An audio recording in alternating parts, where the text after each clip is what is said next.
Vous écoutez Télé-Soleil, la télévision communautaire autonome de Saint-Maxime-du-Mont-Louis, en Haute-Gaspésie.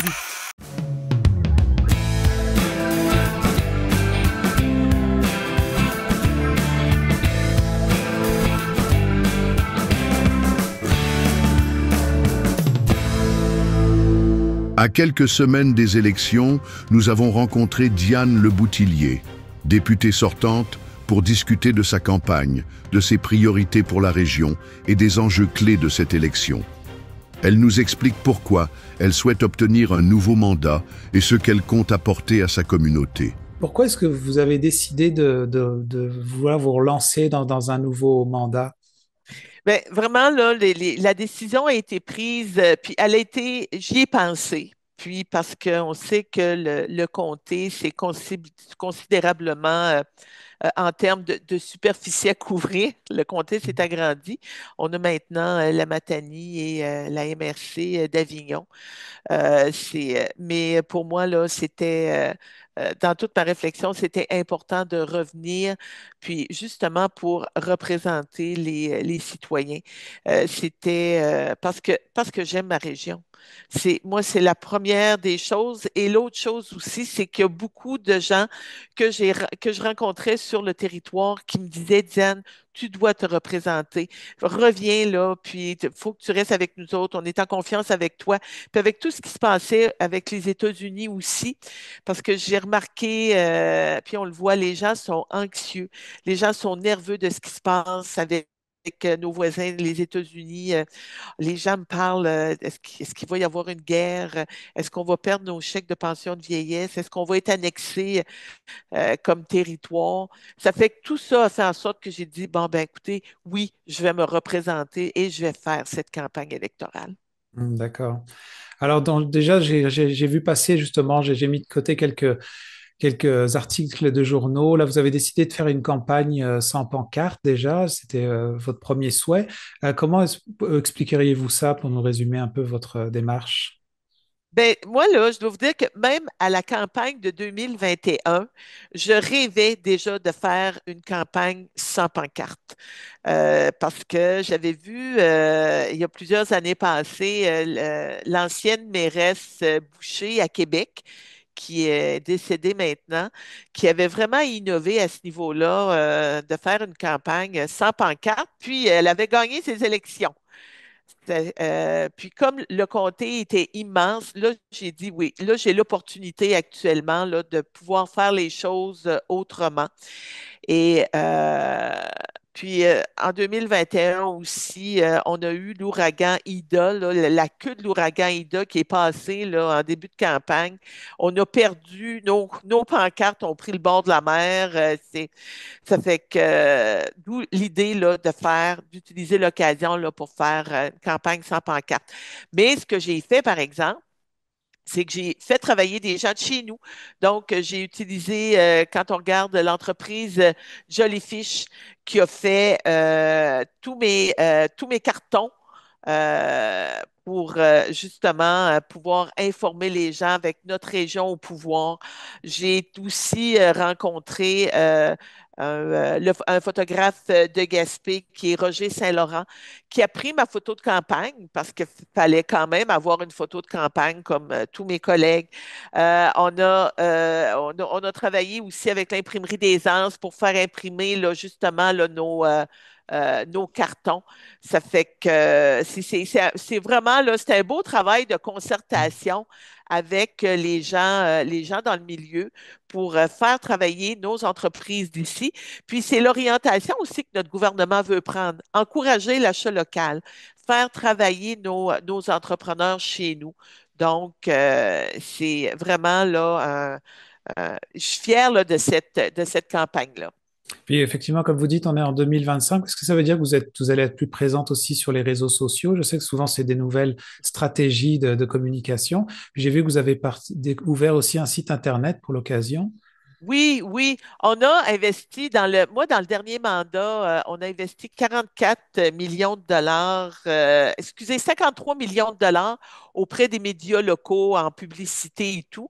Mais là, il faut utiliser tous les moyens qui sont à notre disposition aussi pour pouvoir rejoindre la population. Puis, il y a des investissements aussi qu'on avait fait dans le comté pour vraiment rendre l'accès à Internet à tout le monde. Puis ça, c'est un 44 millions qui avait été là, investi dans la région. Donc, en utilisant tous les outils, dont un site Facebook pour pouvoir là, rejoindre les gens. Comme on dit, c'est un grand comté et c'est important de pouvoir rejoindre la population partout où elle se trouve parce que moi, je le dis, là, pour moi, c'est l'élection la plus importante dans dans les je regarde les trois autres élections. Quand je regarde en termes de démocratie, ce qu'on a à protéger, l'élection de 2025 est l'élection la plus importante. Ah oui, est-ce que vous pourriez juste préciser pourquoi vous nommez ça? Oui, parce que c'est ce qui se passe avec ce qui se passe avec les États-Unis. Quand on entend parler des fake news aussi, des mauvaises informations aussi qui circulent tu sais, là, qui circulent sur les réseaux sociaux. Puis, je vous dirais que même, d'ailleurs, hier, il y avait justement de la désinformation qui se faisait même à travers le candidat du Bloc québécois qui donnait pas les bons montants d'argent là, de ce qui avait été investi dans le comté. Donc, il a fallu faire des rectifications là, pour vraiment informer les gens là, de tout ce que nous faisons. Donc, c'est pour ça que ça devient si important, la protection de protéger la démocratie puis d'informer les gens de la bonne façon. Alors, j'ai vu que vous avez commencé justement déjà un peu à semer un petit peu des idées de votre programme parce que vous êtes allé au chantier naval justement pour annoncer déjà quelques informations. Est-ce que vous voudriez nous nommer un petit peu votre stratégie ou des grands points que vous voulez mettre en avant justement si vous êtes réélu? Oui, ben écoutez, un des points, puis on l'a annoncé hier, puis c'est ce que je vais faire aussi au cours des prochaines semaines. Mais hier, j'amenais comme le premier pilier, un pilier qui est important au niveau du développement économique, puis qui vient vraiment se relier à la stratégie nationale de construction navale. On sait que dans le comté, on a le chantier naval Forillon. On a aussi le chantier des Méchins qui fait de la réparation. Puis on a un chantier aussi aux îles de la Madeleine. Donc, pour moi, c'était important quand on regarde au niveau des investissements qui se sont faits déjà dans le comté, de pouvoir offrir l'opportunité à ces chantiers-là d'avoir les infrastructures nécessaires. Quand on regarde Chantier naval Forillon, on a construit des bateaux de la garde côtière. Chantier naval Forillon, qui a eu quand même là, plus de 88 millions de dollars, puis qui a construit le premier bateau hybride de la garde côtière canadienne. Donc, Chantier naval Forillon, dans ses projets d'expansion, voudrait pouvoir soumissionner sur des contrats de, pour des bateaux de 750 à 1000 tonnes. Mais actuellement, parce qu'on n'a pas les infrastructures, on n'a pas les infrastructures nécessaires, se voient là, ils ne peuvent pas là, aller au niveau du développement économique de la région. Puis nous, on a été présents au niveau du gouvernement fédéral pour aider les trois grands chantiers qui sont en Colombie-Britannique, CISPAN, qui est Chantier Davy et Chantier Irving. On a deux chantiers qui construisent des plus petits bateaux, dont un à Gaspé avec Chantier naval Forillon. L'autre est en Ontario. Fait que pour moi, j'annonçais là, l'importance de travailler auprès de mes collègues pour faire en sorte que la région puisse soumissionner sur ces nouveaux contrats-là. Fait qu'on veut créer de l'emploi, on veut créer de la richesse, on veut créer de l'économie, puis on veut se positionner dans l'économie canadienne. Et ça, tout en utilisant aussi quand on regarde Chantier naval Forillon, utilise de l'aluminium. Ça fait que ça aussi, quand on regarde ce qui se passe avec les États-Unis, on s'est dit qu'on voulait utiliser nos ressources, qu'on voulait mettre en valeur, puis qu'on voulait devenir aussi plus souverain, qu'on voulait être on voulait être maître chez nous. Donc, c'est une des belles façons là, de se positionner que de développer notre région. Et je sais que pour parler un petit peu de justement du redécoupage de la carte électorale qui s'est confirmé là il n'y a pas si longtemps que ça, on parlait beaucoup de représentativité qui était un peu une inquiétude chez les gens. Si vous êtes élu, qu'est-ce que vous diriez justement dans la possibilité de pouvoir représenter comme ça un aussi grand territoire? Ben écoutez, ce que je peux vous dire que mon expérience, lorsque je me suis présentée en 2015, il y avait une inquiétude des gens des îles de la Madeleine à l'effet de est-ce qu'on va être représenté? Parce que la Gaspésie, c'était déjà grand, là, on a réussi à le faire en 2015. Moi, j'ai quand même développé une expertise aussi dans le milieu. Je suis là depuis maintenant près de 10 ans au niveau du comté. Mes liens là, sont solides au niveau de la Gaspésie et des îles. Et j'ai demandé aux gens du milieu là, que je représente depuis près de 10 ans, donnez-moi aussi une chance d'aller à la rencontre des gens là, de la Matanie et des gens d'Avignon. Je peux vous dire que le travail va se faire et pour moi, ça va être important. On va avoir des bureaux qui vont s'ouvrir à Matane après l'élection.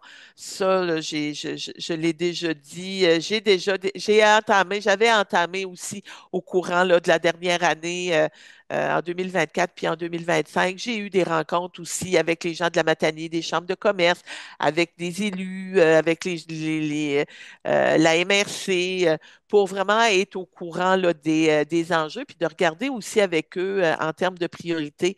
Puis, on va utiliser tous les outils qui sont à notre disposition, moi, pour faire en sorte de bien représenter les gens. Puis, comme je le dis, les gens de la Matanie, les gens d'Avignon, moi, quand je prends un contrat, je prends l'entièreté du contrat. Fait que je peux rassurer les gens qui vont être, je vais fièrement les représenter, au gouvernement, fédéral. Puis pour terminer un peu là-dessus, qu'est-ce que vous diriez justement aux gens qui nous écoutent, pourquoi est-ce qu'on, je sais que c'est une question un peu large, mais pourquoi qu'on voterait pour vous, pas pour votre principal rival, par exemple, en ce moment? Qu'est-ce que vous diriez aujourd'hui? Je sais que la campagne commence là, mais bon, on est quand même rendu à 28 jours, je crois, du jour de vote. Oui, oui. Ben écoutez, ce que je veux dire aux gens, là, c'est l'automne passé, je me suis rendue sur la côte nord et je suis allée à Natashquan pour rencontrer des gens qui voulaient me parler du port de pêche de Natashquan. Et ce que les gens de Natashquan, qui sont représentés par le Bloc québécois, les gens de Natashquan, la population était sur le quai pour me recevoir et dans la rencontre que j'ai eue avec les gens par la suite, les gens de Natashquan m'ont dit, Madame Le Boutillier, on voudrait que vous nous adoptiez. Et c'est ce que j'ai fait et j'ai annoncé un port de mer à Natashquan, un port de pêche qui va être construit.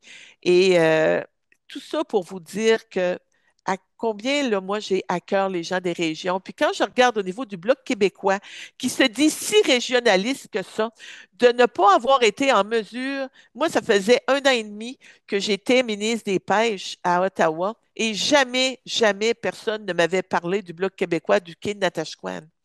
Fait qu'on me dit qu'on représente les régions, ben, permettez-moi fortement d'en douter. Puis d'ailleurs, le Bloc québécois a voté contre tous les investissements. Tous les députés du Bloc se sont levés puis ont voté contre tous les investissements qu'on a fait dans les ports pour petits bateaux. Ça fait que moi, j'ai hâte de voir M. Deschênes d'aller à Rivière-au-Nord puis d'aller expliquer aux gens de Rivière-au-Nord, savez-vous, là, le brise-lames là, que Diane a annoncé, là, ben, notre parti, là, il a voté contre. Le quai Newport, d'aller se promener sur le quai Newport. Puis savez-vous, sur le quai Newport, là, la phase 2, là, puis la phase 3, là, ben, on s'est levé de bout puis on a voté contre. Ça fait que, puis ça se dit régionaliste, gars, moi là, non. C'est pour ça aussi, ça fait partie des raisons pour lesquelles je me suis présentée. Ça fait que je vais continuer de me battre pour la région. Je vais continuer de représenter ma région avec énormément de fierté. Puis je peux vous dire qu'on va faire partie du développement économique du Canada pour, dans le futur de notre Canada. Ben, merci beaucoup, Diane, pour votre temps. Merci. Bonne fin de journée.